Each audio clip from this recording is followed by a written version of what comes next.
చెప్తున్నాయండి. నువ్వు దేవుడి గురించి మాట్లాడితే వాడిని చంపేయని. నీ దేవుడి గురించి ఏమన్నాడు? అందరూ ఒకటే అన్నాడు. అతను చేసిన పాపం ఏంటి చెప్పమంటారా?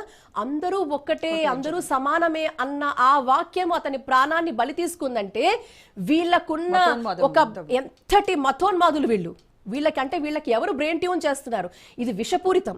ఇది కేవలం ఈరోజు బంగ్లాదేశ్లో హిందువుల మీద జరుగుతున్న సంఘటనగా ఈరోజు చూసి నవ్వుకుంటున్న అనేక మంది రేపొద్దున వాళ్ళ ఇంటి తలుపు తట్టకుండా, వారి దేశం తలుపు తట్టకుండా చూసుకోవాల్సిన పరిస్థితి ఎంతైనా ఉంది. ఈరోజు మాకు కాదులే, ఎక్కడో మైనారిటీ హిందువులకు జరుగుతుంది కదా, మాకేం సంబంధం అనుకుంటున్నారు కదా.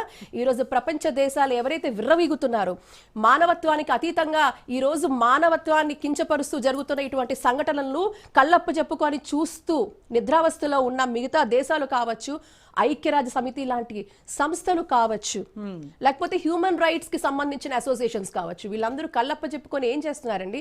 ఏం చూస్తున్నారు? ఎవరిని మెప్పించడానికి? ఇది ఒక పెద్ద పెనుదెబ్బ కాదంటారా మానవత్వానికి?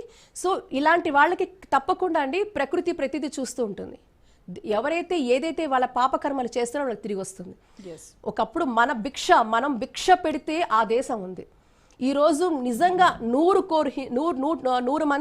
కోట్ల హిందువులు గనక కల్లెర్ర చేస్తే ఎటుపోతుంది ఆ దేశం అడుగుతున్నాను.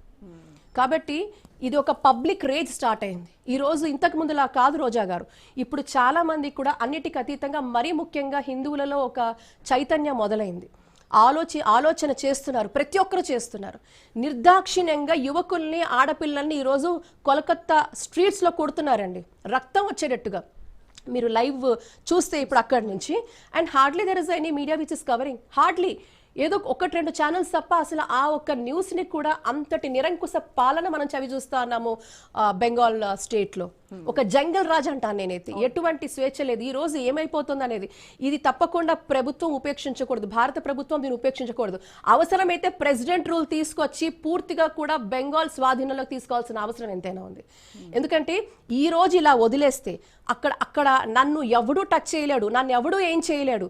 కనీసం భారతదేశ కాన్స్టిట్యూషన్ కానివ్వండి, ప్రజల అభిప్రాయాలకు కానివ్వండి, ఎటువంటి రెస్పెక్ట్ అక్కడున్న ముఖ్యమంత్రి ఇవ్వటం లేదు. నిర్దాక్షిణ్యంగా హిందువులను ఎందుకు చంపుతున్నారు అని నిరసన ప్రకటిస్తే రక్తపాతం చిందిస్తోంది. మన దేశ యువత మీద, అక్కడున్న బెంగాల్ యువత మీద మమతా బెనర్జీ యొక్క రాక్షస కాండ మనకు కనబడుతుంది. ఇప్పుడు బెంగాల్ కావచ్చు, బంగ్లాదేశ్ కావచ్చు, హిందువులపై జరుగుతున్నటువంటి ఈ అల్లర్లు, ఈ ఏదైతే ఉన్నాయో వాళ్ళ నిరంకుశ పాలన, ఇవన్నీ దేనికి సంకేతం? వీటిని కంట్రోల్ చేయడానికి, వీటన్నింటినీ నియంత్రించడానికి భారత ప్రభుత్వము ఎలాంటి డెసిషన్ తీసుకోవాలంటారు? Immediate action. నేనైతే ఇమ్మీడియట్గా ఒకటండి, ఇటువంటి సంఘటనలు చవి చూస్తూ ఉంటే ప్రెసిడెంట్ రూల్ పెట్టేయాలంటాను నేనైతే. ముందు ప్రెసిడెంట్ రూల్ పెట్టేసి మన ఆర్మీకి అప్పచెప్పండి. ఏదైతే ఒకప్పుడు మన త్రివిధ దళాలు కూడా వాళ్ళ సహకారంతో బంగ్లాదేశ్కి భిక్ష వేశామో అవే మళ్ళీ కంట్రోల్ చేయాలి. అవే మన త్రివిధ దళాలు కూడాను, మన Indian army, Indian air force, Indian navy, వీళ్ళు ముగ్గురు మళ్ళీ రంగంలోకి దిగాలి. ఎవరైతే భిక్ష పెట్టారో, ఎవరైతే వాళ్ళ రక్తాన్ని అర్పించి ఆ దేశానికి భిక్ష పెట్టారో, అక్కడ ఈరోజు మన హిందువుల రక్తాన్ని వీళ్ళు బలి తీసుకుంటున్నారో, ఆ మరణకాండ ఆపడానికి మళ్ళీ మన సైనికులే ముందుకు రావాలి. వాళ్ళకి పూర్తి స్వేచ్ఛనివ్వండి. ఏ మానవ హక్కులు ఎవ్వడూ ఏం చేయలేడు. లెటస్ నిజం చెప్తున్నాను. ఈరోజు ఇదేదో ఆవేశంతో చెప్పేది కాదు. ఇలాంటి మరణకాండ ఆపాలి అంటే, అక్కడున్న వాళ్ళకి నిజంగా కూడా ఏదైనా జరగాలి అంటే అది మళ్ళీ మన సైన్యం రంగంలోకి దిగాలని నేను కోరుకుంటున్నాను. ఇది ఆవేశంతో చెప్పేది కాదు, ఆలోచనతో చెప్పేది. కరెక్ట్. ఇట్స్ బియాండ్ అండి. ఎందుకంటే ఇట్స్ హైట్స్ అండి. ఇది ఒకటి కదా, అనాదిగా జరుగుతోంది. అండ్ మరీ ముఖ్యంగా 1.5 ఇయర్ నుంచి జరుగుతున్న మారణకాండ ప్రపంచ దేశాలు వీక్షిస్తూనే ఉన్నాయిగా. భారత ప్రభుత్వం దీనికి సైలెన్స్ ఉండకూడదు. తప్పకుండా కూడా ఎక్కడైతే ఆ కాశ్మీర్లో జరిగిన ఆపరేషన్ సింధూర్ లాగా ఆ రోజు మన దేశంలో చొరపడి మన వాళ్ళని చంపారు. ఈ రోజు మన వాళ్ళని, ఆ పక్క దేశంలో హిందువులని, అమాయకులని ఈరోజు బలి తీసుకుంటున్నారు. ఉపేక్షించకూడదండి. భారత మాత ఎప్పుడు ఉపేక్షించదు. కానీ బంగ్లాదేశ్ పై మనకు చరిత్ర కనుక చూసుకుంటే మంచి కన్సర్న్ ఉండింది భారతదేశానికి. అంటే సహాయ సహకారాలు ఉండేవి. కోటి మందికి పైన మనము వాళ్ళకి నిరాశ్రయులకి ఆశ్రయం ఇచ్చాం. ఇప్పుడు వాళ్ళ ప్రధాని కూడా, మాజీ ప్రధాని మన దగ్గరే ఉన్నారు. అలాంటి ఆశ్రయం ఇస్తున్నాం. సో ఇవన్నీ ఇంకా ఏమైనా వాళ్ళకి ఫ్లేర్ అప్ అవుతున్నాయా?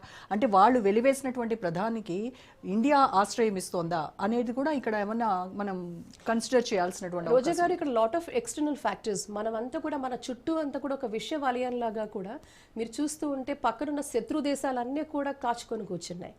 సో ఏదో రకమైన ఒక అగ్రెషన్ అంటే మానసికంగా మనని ఇప్పుడు చూడండి ఇటువంటి సంఘటనలు ఏం క్రియేట్ చేస్తాయి. మీరు ఒక హిందువుని ఇంత దారుణంగా మేము చంపేస్తున్నాము అని మీరు ఒకటి పదే పదే మనం ఇటువంటి చూడండి చూస్తున్నాం. అంటే సైకలాజికల్గా you are creating a tremor అండి. సైకలాజికల్గా మీరు